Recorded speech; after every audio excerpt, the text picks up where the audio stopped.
never thought he'd work so hard to ensure a boring life.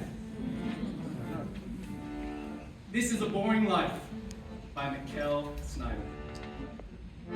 As I was saying, he never thought he'd work so hard to ensure a boring life.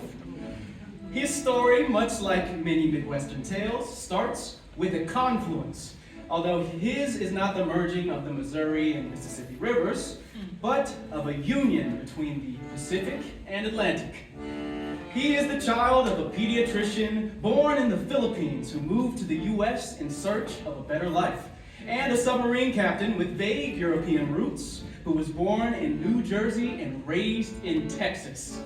He spent his childhood bouncing from coast to coast, born in California and raised in Hawaii, South Carolina, Washington State, Virginia, and Maryland, while his parents kept extraordinarily busy no matter which side of the country they were on.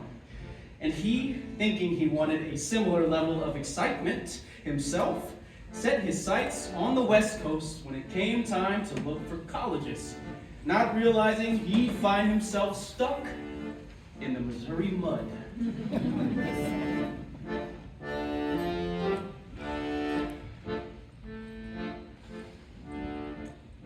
For you see, if I am anything, I am indeed a confluence. And in Missouri, I found Washington University in a biomedical engineering program that was the idealization of my birthright. What better way to honor my mother and father than finding this cross-section of their fields of study? So, I set my sights on the Gateway West. Quickly, though, I discovered that I was not particularly apt at biology or chemistry and ended up in the much more abstract realm of systems engineering. But that broad-based knowledge did manage to uncover yet another narrow intersection between my familial legacies. Healthcare software. So, in the pursuit of excitement, of new horizons, and of dynamicism, a week after graduation, I packed everything I owned into a 2011 Mercury Mariner and drove to Madison, Wisconsin, and started to learn how to support healthcare software. And crucially, I learned how utterly awful I was at supporting healthcare software. IT is already stressful enough when non-functioning software inconveniences someone, but it is infinitely more so when non-functioning software prevents you from saving another human being's life. My days were treacherous and unpredictable. A constant cacophony of phone calls, meeting after meeting about how I had missed one deadline or 12, and coming into the office before the sun rose and leaving long after it was set. One week would be almost manageable, and then the next, I'd be paged at 3 a.m. because someone deleted 10,000 files by accident in a production environment. And mind you, I had been at the job for all of 6 months. It got to the point where my manager sat me down. You are one of the most intelligent people that I have met, and you are entirely awful at this job. Oof! Her candor hit me like a bag of bricks. But it was the first time I actually asked myself if I wanted any of this. I had been so used to perpetual motion, bouncing back and forth, parents who always seemed to be constantly on. I barely listened as she described a whole performance improvement plan, but I was already thinking about how I longed for the first place I ever chose to call home. And I wanted to call it home again. And then, I got incredibly lucky. Almost immediately, I found a job posting for a technical writing position that I was questionably qualified for, and I applied on a whim. Could you come in for an in-person interview? Of course. Oh, good. So you can be here in St. Louis this Thursday? And I, looking for any excuse not to be in the frigid north, said, sure. A short trek later, I walked into my now office and met my now manager. How was the drive? Oh, not bad for 6 hours.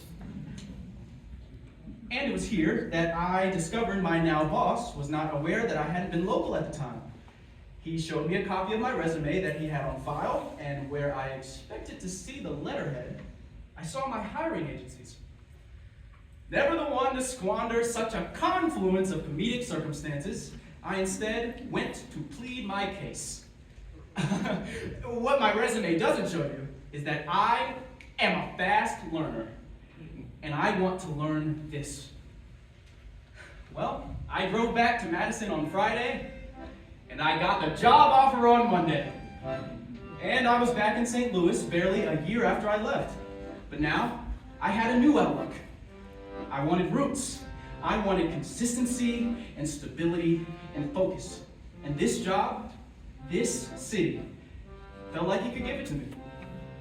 11 years and counting later, I finally made my own confluence in a city I have come to adore even more, lending my love of language, technology, and teaching.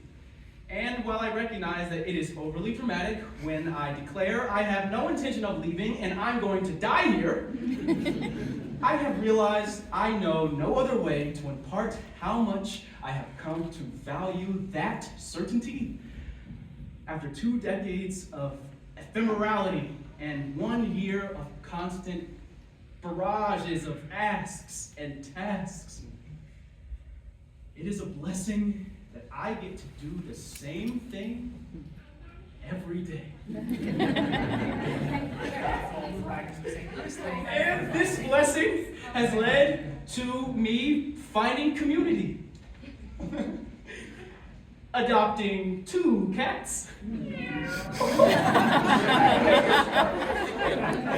and feeling centered in a way that I never thought that I could.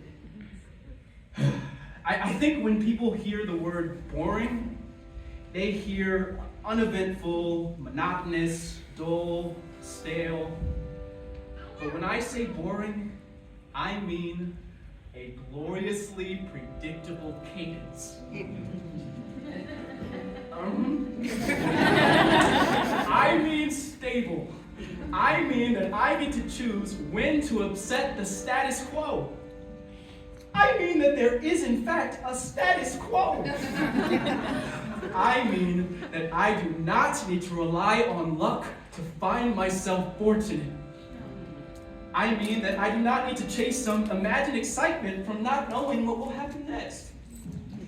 I mean that I can dig my roots in the confluence of my own design. And I will not take that for granted.